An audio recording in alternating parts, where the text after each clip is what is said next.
We've got some incoming Q&A tactica here for Battletech. Asking the question, Fritz, what do you do with a mech that's been immobilized or downed, but not out yet, not out of the game?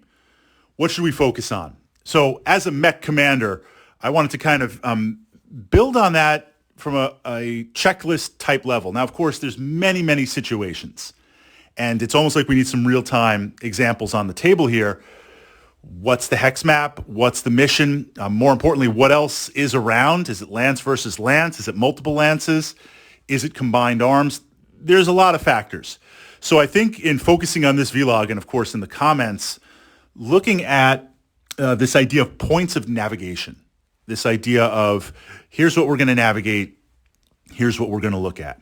So the first thing, generally speaking, I mean, this is kind of good wargaming tactics 101. You want to finish off a unit. You want to destroy a unit from the table. Now, I pushed up to the channel here under the Wargaming Tactics playlist this very idea, getting into more detail, but I want to framework it a little bit specifically to Battletech because it does break out a little.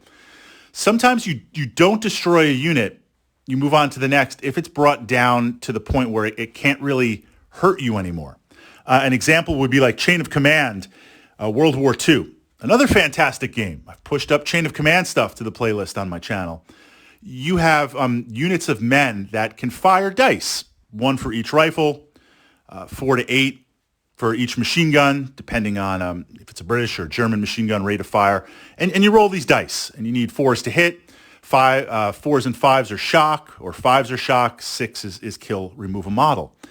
As shock piles up, shock and Chain of Command is where you can't really issue orders or the firing is cut in half. You gain enough shock based on the size of the unit, they break and run or they're pinned.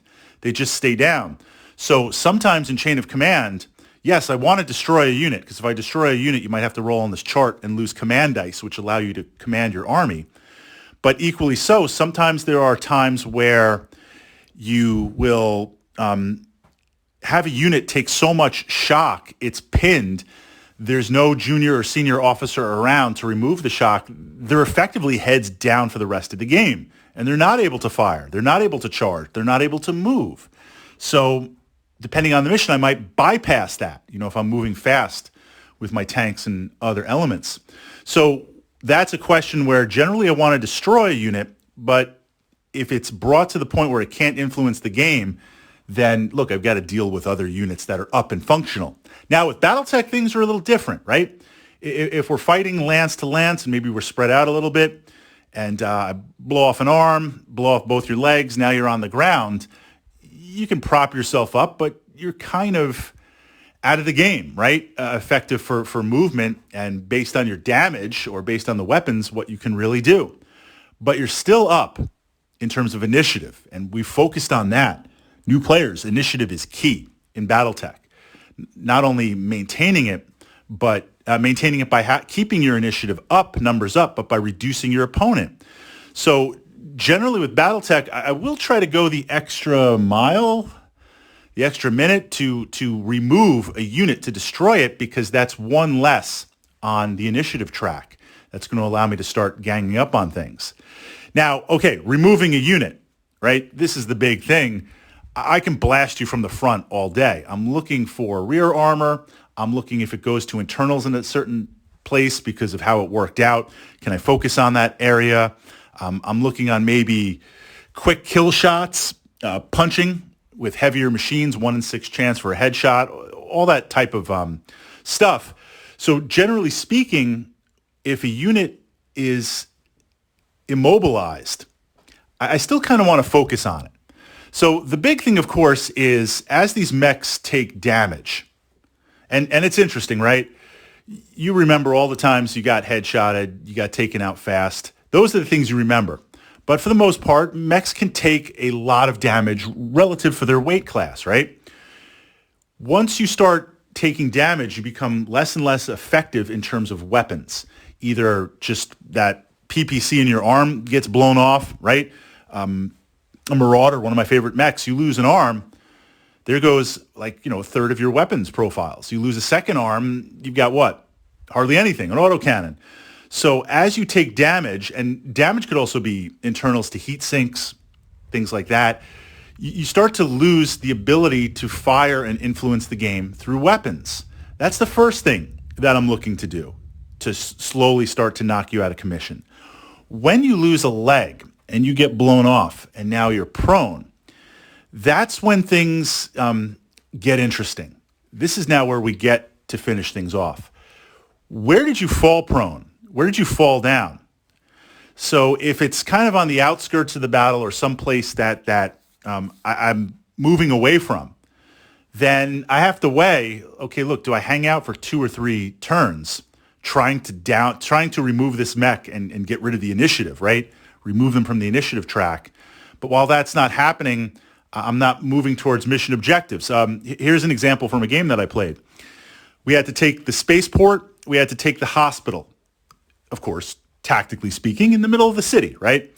And I had a mech group moving in from one side of the table, mech group moving in from another side of the table. I'm moving in.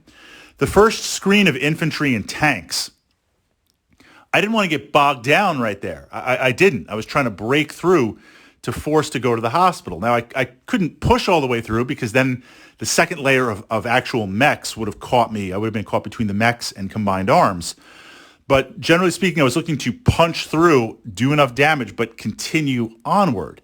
If there were some mechs there and I downed a mech on the outskirts of the city, do I have 2 or 3 or 4 turns to spend trying to destroy this mech just to remove it from the initiative sink? No. Now, if we're at the objective where the objective is in sight, the hospital or the spaceport, and a mech goes down, then I'm going to try and definitely down it and remove it from there, take it out of play. So the first thing is, when do you finish a mech, assuming you have the capability to do that? How much time is it going to take, and where are you in terms of the mission? The other aspect is like vulnerability, like what else is going on?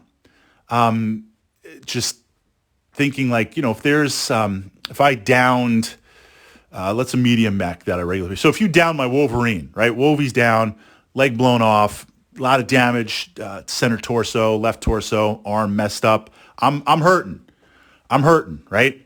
Then I've also got a Cyclops. I mean, these are mechs I regularly play. Cyclops, Irby, and a Hunchback. Now, Irby, I always play Duke of Death, autocannon 20. I got multiple autocannon 20s. We're close. That, if you go in to finish off that mech close in, then do you want to be involved in eating those autocannon 20s? In that moment, you have other things to deal with. So what I'm saying is you have to really look and see what else is around in that area for you to potentially deal with. The final aspect, of course, is the opposite side. If I find myself downed, then I dig in. I'm going to try and make it as hard as I possibly can to for you to destroy me, even when I'm hurting at that point. If I can't hurt you because my weapons are blown off, my leg is blown off, then I'm going to make you expend 2, 3, 4, I don't think 5, but 2, 3, or 4 turns dealing with that. So hopefully to give my stuff that's my other battle value stuff, a chance to maneuver and to gain some momentum and to do what it has to do right there. So I don't know if I'll stand up. I might just prop myself up and take the cover bonuses. I don't even care about firing from that. Or if I can't, just stay prone and move around from that perspective. So exploring this idea, turning it over to my other mech commanders and, of course, mech warriors out on the hex maps. When a mech is immobilized or down, when do you finish it? When do you leave it? What are some of the in-between tactics that we can explore to help build that checklist for the new players for when they encounter that tactica?